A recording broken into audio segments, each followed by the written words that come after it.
بسم الله الرحمن الرحيم. السلام عليكم ورحمة الله وبركاته. ازيكم حبايبي؟ وحشتني جدا جدا جدا جدا.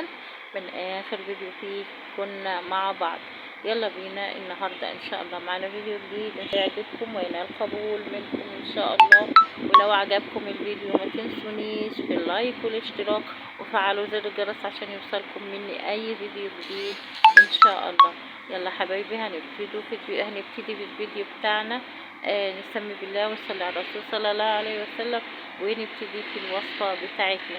وزي ما انتم عارفين اي معجنات بنكون اول حاجة عاملينها ومجهزينها مع بعض ان احنا نكون نخلين الدقيق حلو قوي قوي مع بعض، ما يدورش مرتين ثلاثة مش مشكلة.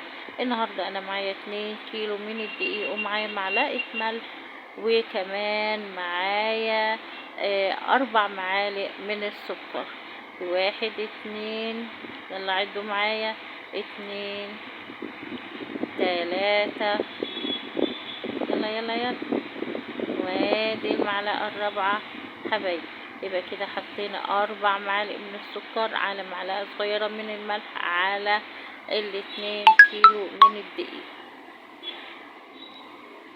كمان معايا سمسم كده محمصاه عشان اضيع منه الرطوبة، وهحط 4 معالق من السمسم، يعني لكل كيلو دقيق معلقتين بس من السمسم. والله معلقتين بس من السمسم. كمان معايا معايا كيس من الخميرة الفورية. هحط كيس الخميرة الفورية، بسم الله.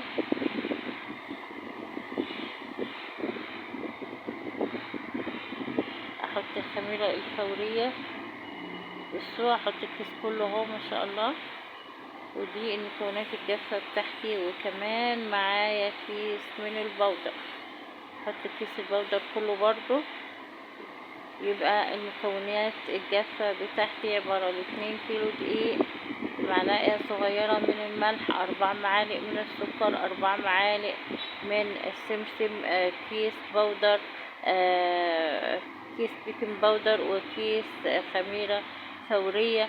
وزي ما انتم شايفين كده هبتدي ان انا اخلط الخليط الجاف بتاعي كله على بعضه كده بالراحة جدا جدا، واخلطه كله كده بحيث يمتزج كله في بعضه مرة واحدة. هنبتدي بقى نحط السوائل بتاعتنا. معايا كوباية ونص بس من السمن، وما تتقيديش بأي نوع سمن، أي نوع سمنة عندك حطي، ما تقوليش لا. كوباية ونص من السمنة، أنا حاطة سمنة كريستال. انت عايزة تحطي سمنة بلدي حطي، عايزة تحطي زبدة حطي، عايزة تحطي أي نوع من أنواع السمنة. كمان عايزة تحطي كوباية مثلا من السمن ونص من الزيت، اوكي عادي جدا جدا ومفيش اي مشاكل، وهيديكي نتيجة برضو فوق الخيال ما شاء الله. بس اعتمدي الطريقة دي بنفس المكونات وبنفس المقادير، ان شاء الله هيطلع معاكي قرص حلوة جدا هتفتخري بيها قدام كل اللي هياكل منه. يلا هنحط تاني؟ هنحط معاه نص كيلو من اللبن، نص كيلو اللبن هحطه كله يدوبه، ونبتدي نعجن في المكونات بتاعتنا. في حاجة بقى، لو انت عايزة تزودي السكر شوية بحيث انت عايزة القرصة مسكرة معاكي شوية، زودي السكر مش هيعمل اي حاجة بقى هيديكي النتيجة الحلوة اللي انت عايزة. عايزة تحطي ال4 معالق بس اللي احنا حطيناهم كفاية، عايزة تزودي تاني شوية زودي، مفيش اي مشاكل، مش هيديكي نتيجة وحشة، بالعكس هيديكي نتيجة حلوة اوي.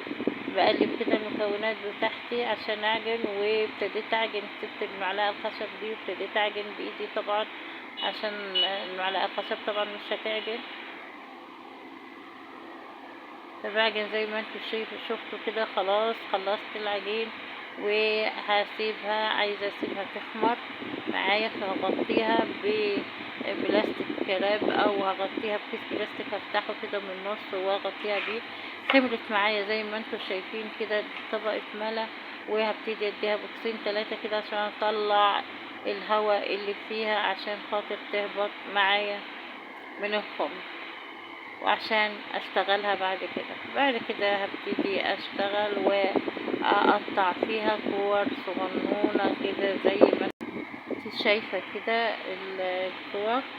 وزي ما قلتلك انا بقطعها صغيرة عشان محدش ما تترميش منها حاجة، يعني اللي ياخد قرصة ياكلها ما يبقيش منها، لكن لو اتعملت كبيرة هتلاقي اتاكلت حتة واتبقت حتة وهكذا.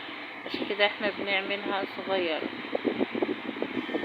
وبرضو بقولك تاني ده بيرجعلك انت.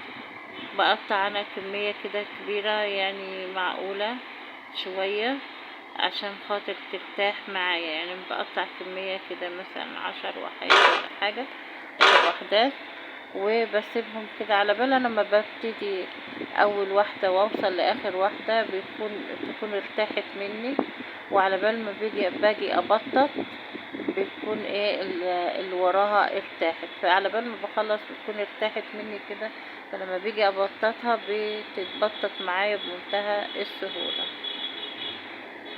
بقطعها بوريك ازاي انا باخد الحتة كده وبلمها على بعضها زي البقجة كده كده اهو، ولو في حتة زيادة بشيلها زي ما انت شايفة كده.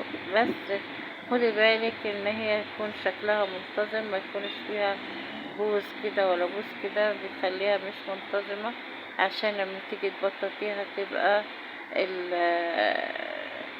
الدايرة بتاعتها تبقى كويسة، يعني دايرة مدورة كده. نزلت بيهم كده تحت عشان اقعد، وابتديت ابطط زي ما انت شايفة كده، وبساوي من الجنب لو لقيت بوزة كده بطرف ايدي كده بسن ايدي بسويها، وعشان تبقى كلها منتظمة زي ما انت شايفة. ببططهم كده واحدة ورا التانية متقلقيش. بصي ما شاء الله. بس خدي بالك يبقى يغطي اللي قطعتيه غطيه عشان وشه ما ينشفش منك لما تيجي تبططي كده يروح متقطع منك، تغطيه عشان خاطر ما يتقطعش الوش ويبقى طازة وطري كده، تبقى وشها طري. او ادهنيه بحبة سمنة او حبة زيت كده من فوق الوش كده، امشي عليها بايدك وادهنيها بحبة زيت او حبة سمنة، فبرضه هتلاقي الوش ما ينشفش. وتحط لها يعني غطيها ببلاستيك راب او بكيس او بقماشة او باي حاجة، اي حاجة مش هتفرق. بوريكي قد ايه يعني بطاطا بتتبطط بتبقى رقيقة جدا كده جدا كده، وهي هتخمر وتزيد معاكي وفي الفرن، وهتزيد كمان في الخمر. عملت بيضة، جبت بيضة عملتها كده ضربتها بأي مادة عطرية، فانيليا، أي حاجة عطرية عشان تضيع الريحة بتاعة زفرة البيض. طبعا ممكن سنة مية ورد، فانيليا، أي حاجة، وتدهني كده القرصة كلها كده، بتدي منظر، بتدي نتيجة روعة جدا جدا في الشكل ما شاء الله. بس بتلف عليهم كلهم كده اللي انتي فتحتيهم كده وفردتيهم كلهم، تمشي عليه بالفرشة كده ما شاء الله كده اهو. بصي ما شاء الله لا قوة الا بالله. وبعد كده حطيت عليه سمسم كده، ده اختياري طبعا، اللي انت عايزه تحطيه حطي سمسم، حطي حبة بركة، كمون، ينسون، شمر، اللي انت عايزاه وحاسه ان هو انت بتحبيه انت وولادك حطيه ما تأخريش. وكمان لو عايزه تحشي اي نوع من انواع العجوة النضيفة مثلا او ملابن او اي حاجة، بس تكون حاجة يعني طعمها كويس، عشان في عجوة في السوق وحشة جدا جدا بتتباع، فانت لو بتعمليها بنفسك هيكون افضل طبعا. وبعد كده تسيبيه يخمر شوية لحد ما تحسيه كده بصي شكله علي واتنفخ كده اهوت، خلاص كده وصل لمرحلة الخمر المطلوبة.